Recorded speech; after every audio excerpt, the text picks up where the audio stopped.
Okay, let's dive right in. We're looking at a financial report that digs into some of the biggest and most essential companies in India, the oil marketing companies, or OMCs. And, it asks a really fascinating question.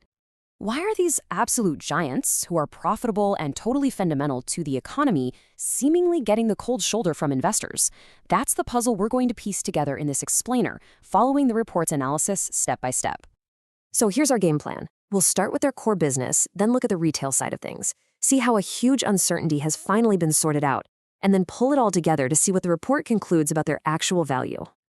First up, let's talk about the heart of their operation, the real engine room, refining. This is where crude oil gets turned into the fuel that, well, powers everything. Now, the key number you gotta know here is the gross refining margin, or GRM. The easiest way to think about it is like a bakery. The GRM is the profit a bakery makes on a loaf of bread. It's the price of the loaf minus the cost of the flour, the yeast, all that stuff. For these companies, it's the profit they make on every single barrel of oil they process. So, how's business? Well, the benchmark Singapore GRM for the fiscal year to date has been a very healthy $4.80 per barrel. That's a strong number, and it tells you the whole global refining business is in a pretty good spot. But here's where it gets really interesting. The report argues that as good as that global picture is, Indian companies have some unique advantages that put them in an even better position. And this slide just lays it out perfectly. While global refiners are juggling a few challenges, the report highlights that Indian OMCs have access to discounted Russian crude, they have massive domestic demand for diesel, and they're benefiting from falling prices from Middle Eastern suppliers. It's this powerful mix of factors that's giving them a real edge.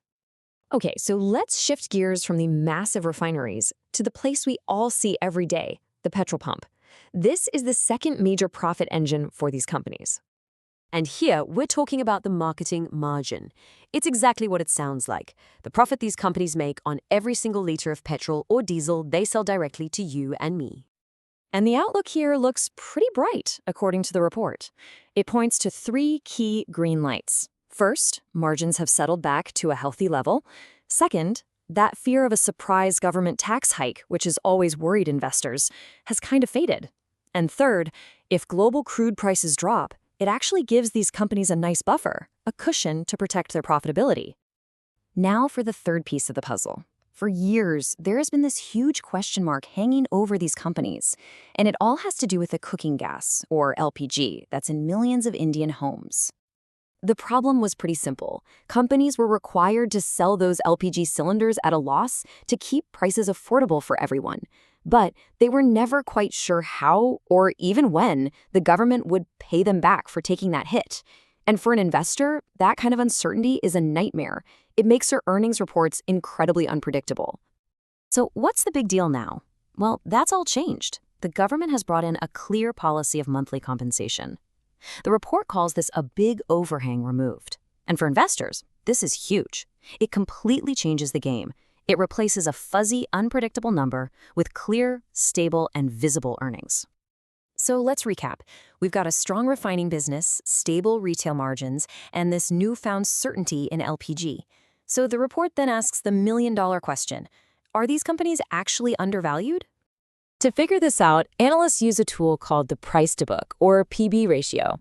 A great way to think about this is with a house. Imagine the book value is the total cost to build that house from the ground up. The PB ratio tells you if the market is selling that house for more or less than what it costs to build. A low number suggests you might be getting a bargain. Now, check out this data. The report shows that when you adjust for their investments, all three of the big OMCs are trading at PB ratios between 0.8 and 1.3. Now remember, a ratio of 1.0 means you're buying the house for exactly its construction cost. So these numbers are strongly suggesting that the market is selling these massive assets at a potential discount.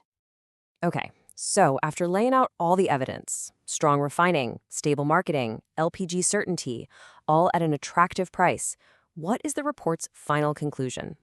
Well, it's about as clear and direct as it gets. A buy rating on all three major players: Indian Oil, Bharat Petroleum, and Hindustan Petroleum. And they've even singled out HPCL as their top pick. This quote really gets to the heart of the whole argument. There's a disconnect. The analysts are saying, we believe the market is largely ignoring the vastly improved earnings visibility and robust refining and marketing fundamentals.